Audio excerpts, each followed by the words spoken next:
ఇక ముచ్చట ఏంటంటే అందరికి ముందుగాల శుభోదయం అండి. అయితే ఇంట్లో హోమం చేసినప్పుడు అయ్యగారు ఏం చేసిండు, ఇంకా ఈ బూడిద తీసుకెళ్ళి, ఈ హోమం చేసిన బూడిద ఉంటుంది కదా, తీసుకెళ్ళి మన పొలంలో చల్లితే మంచిదని చెప్పిండు.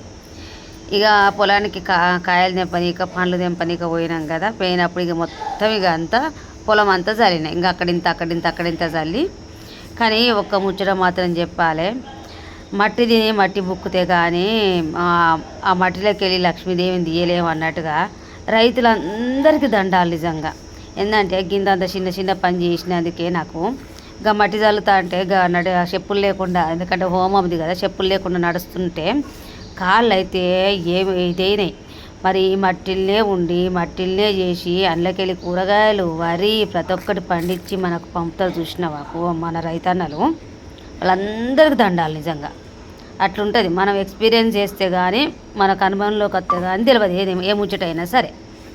ఇంకా మనం మార్కెట్లోకి రాగానే గిరగాయలు రాగానే ఏదైనా సరే రాగానే మనం బేరం ఆడతాం. కానీ వాళ్ళు ఎంత మట్టి బుక్కుతారు, ఎంత కష్టపడతారు అన్నది ఏ ఒక్కరు ఆలోచించారు. దానికి లాభం లేనిది చెప్తారా అని ఇట్లా మాట్లాడతారు. కానీ అట్లా మాట్లాడకుండా నిజంగా ఇంకా అనుభవంలోకి వస్తే కానీ తెలియదు అన్నట్టు ఈ ముచ్చట. గట్లుంటుంది కథ. ఇంకా ఇప్పుడైతే నేను ఇక పండ్లు కాయలు తెంపనీకి వచ్చిన, ఇక పచ్చళ్ళు పెట్టుకునే సీజన్ అయిపోతుంది. ఇంకెవరన్నా ఉంటే ముందుగానే ఆర్డర్ పెట్టుకోండి. ఇక పండ్లు అయితే రసాలు అయితే ఎంత కమ్మగంటే మధురంగా ఉన్నాయి. ఇంకా ఎవరికి కావాలంటే వాళ్ళు ఆర్డర్ పెట్టుకోండి, నేను తొందరగా పంపిస్తా.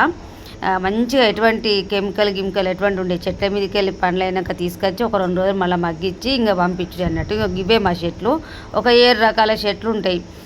ఇంకా మిగతా చెట్లు ఉంటాయి కదా, అంతా చెరుకు తోట.